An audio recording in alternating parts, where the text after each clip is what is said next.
परमेश्वर के वचन से देखेंगे रोमियो अध्याय 4 और उसके वचन 19 से लेकर 21 तक हम पढ़ेंगे। तो प्लीज़ बहुत ही ध्यान से सुनिए इन वचनों को। लिखा है, वह यानी यहाँ पर बात हो रही है अब्राहम के बारे में। वह जो 100 वर्ष का था, अपने मरे हुए से शरीर और सारा के गर्भ की मरी हुई सी दशा जानकर भी विश्वास में निर्बल ना हुआ। आगे लिखा है वचन 20 में, अब्राहम ने न अविश्वासी होकर परमेश्वर की प्रतिज्ञा यानी वादे पर संदेह किया। उसने अविश्वासी होकर परमेश्वर के वादे पर संदेह नहीं किया, पर विश्वास में दृढ़ होकर परमेश्वर की महिमा की। संदेह नहीं किया वरन विश्वास में दृढ़ होकर परमेश्वर की महिमा की और निश्चय जाना कि जिस बात की उसने प्रतिज्ञा यानी वादा किया है वह उसे पूरा करने को भी सामर्थी है। तो सबसे पहली बात जो हम यहां पर देखते हैं वो है कि उसने संदेह नहीं किया, उसने शक नहीं किया, डाउट नहीं किया। देखिए, वह उस उम्र में था जब उसे लगता होगा कि यह इम्पॉसिबल है। अगर इंसानी नजरिया से देखा जाए तो यह वाकई में असंभव था, इम्पॉसिबल था इतनी ज्यादा उम्र में एक बच्चे को पैदा करना। लेकिन वचन में लिखा है कि उसने संदेह नहीं किया। सुनिए मेरी बात को। काल्विन कहते हैं कि when there is no contest, it is true no one, as I have said, denies that God can do all things. वह कहते हैं कि जब कोई कॉन्टेस्ट नहीं है, जब कोई परीक्षा नहीं है, जब हालात मुश्किल नहीं है, तो कोई भी परमेश्वर को डिनाई नहीं करेगा, कोई भी परमेश्वर का इनकार नहीं करेगा। वह कहेंगे कि परमेश्वर सब कुछ करने की सामर्थ्य रखता है। लेकिन प्रॉब्लम तब आती है जब हालात मुश्किल हो जाते हैं, जब परिस्थितियां बहुत गंभीर हो जाती है। क्या हम तब कह सकते हैं कि परमेश्वर सब कुछ कर सकता है? क्या हमारा विश्वास तब बना रहता है उन मुश्किल हालातों में, उन गंभीर परिस्थितियों में, उन इम्पॉसिबल असंभव परिस्थितियों में, जब लगता है कि ये मुश्किल है? क्या तब हम परमेश्वर पर विश्वास को बनाए रखते हैं?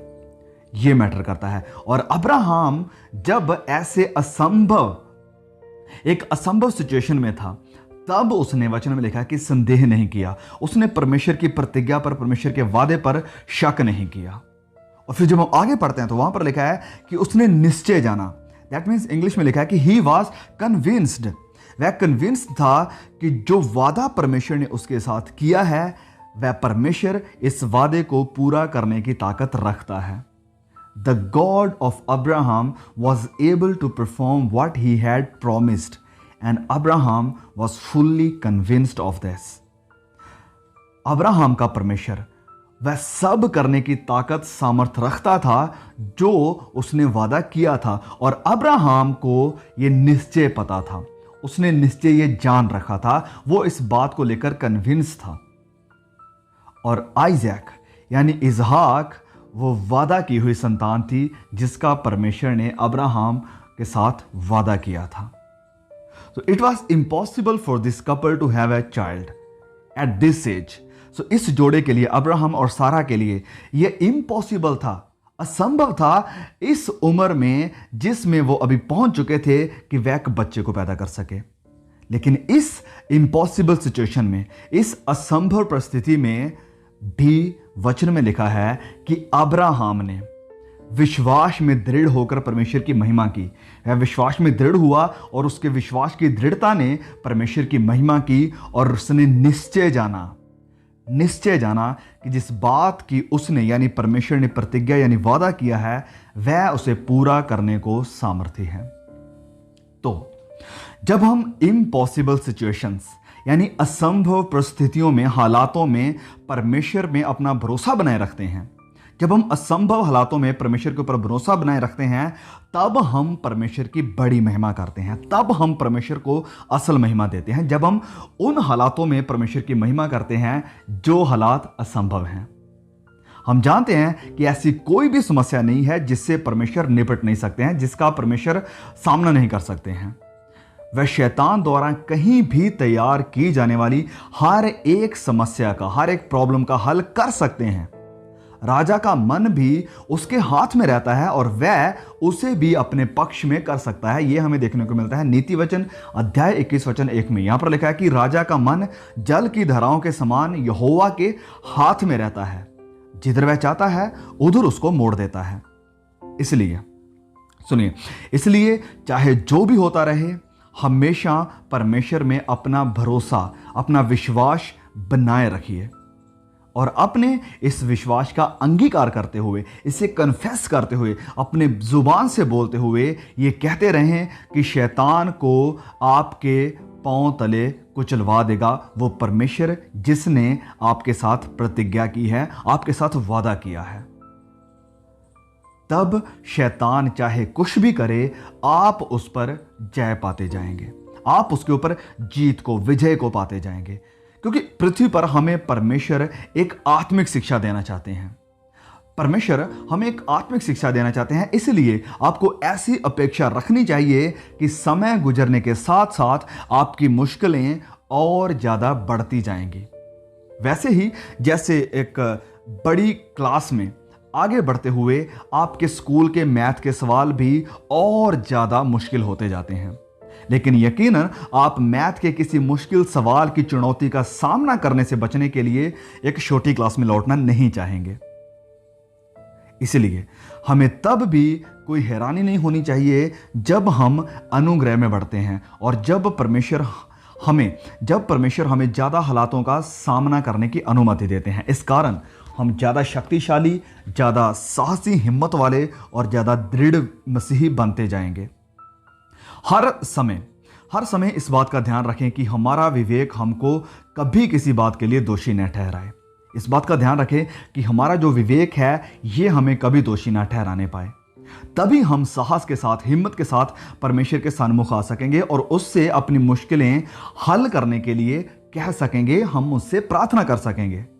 पहला यूहन्ना अध्याय 3 वचन 21 और 22 में लिखा है कि हे प्रियो, यदि हमारा मन हमें दोष ना दे तो हमें परमेश्वर के सामने साहस होता है, हिम्मत होती है, हयाव होता है और जो कुछ हम मांगते हैं वह हमें उससे मिलता है, क्योंकि हम उसकी आज्ञाओं को मानते हैं और जो उसे भाता है वही हम करते हैं।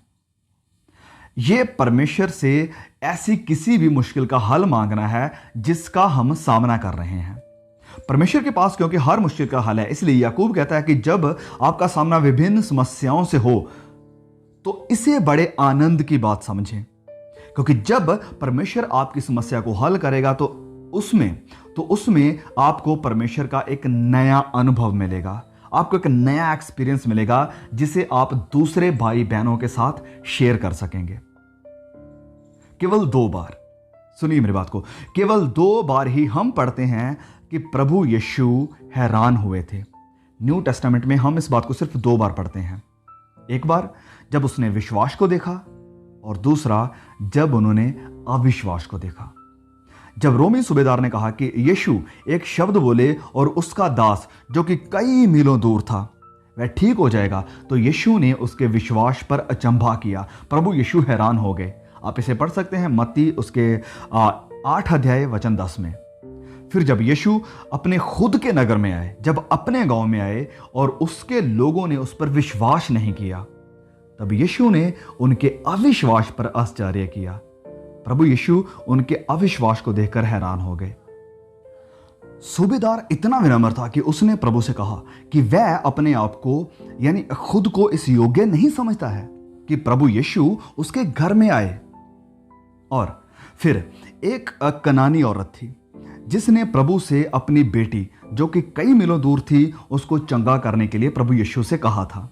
और यहाँ एक और बार यीशु इस औरत को उसके विश्वास के लिए बहुत सराहते हैं, उसकी तारीफ करते हैं। मत्ती अध्याय 15 वचन 28 में आप इसे देख सकते हैं। जब यीशु ने कुत्तों के उदाहरण का उपयोग बच्चों को रोटी नहीं दिए जाने के लिए किया था, तो उसने झट से मेज के नीचे एक कुत्ते के समान पूर्ण विनम्रता के साथ अपनी जगह स्वीकार कर ली। उसे बिल्कुल भी बुरा नहीं लगा।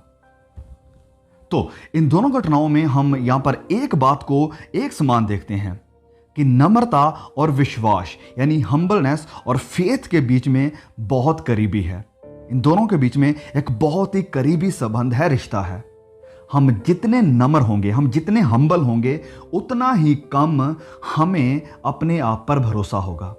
और जितना कम हम अपनी प्रतिभा और उपलब्धियों के बारे में सोचेंगे, उतना ही अधिक हम में विश्वास बढ़ेगा। और हम जितने घमंडी होंगे, उतना ही कम हमारे अंदर विश्वास होगा। हमें हमेशा ये महसूस करना चाहिए कि हम प्रभु के सामने खड़े होने के योग्य नहीं हैं। लेकिन ये परमेश्वर का बहुत बड़ा अनुग्रह है, उसकी बड़ी दया है कि वह हमें ऐसा करने की, उसके योग्य, उसके समान खड़े होने की हमें अनुमति देते हैं। ये उसकी कृपा है, ये उसका अनुग्रह है। हमें कभी भी इसे हल्के में, इसे लाइटली नहीं लेना चाहिए।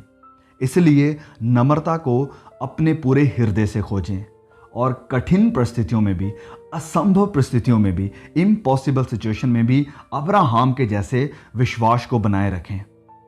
संदेह ना करें, वरन निश्चय जानें कि परमेश्वर ने जो प्रतिज्ञा आपके साथ की है, वह इस सब को करने में योग्य है, सामर्थ्य है। तो विनम्रता यानी हम्बलनेस और विश्वास एक मसीही विश्वासी के जीवन का एक अहम हिस्सा होना चाहिए। प्रभु इन वचनों के द्वारा आपको बहुत आशीष दे। सभी को जय मसीह की।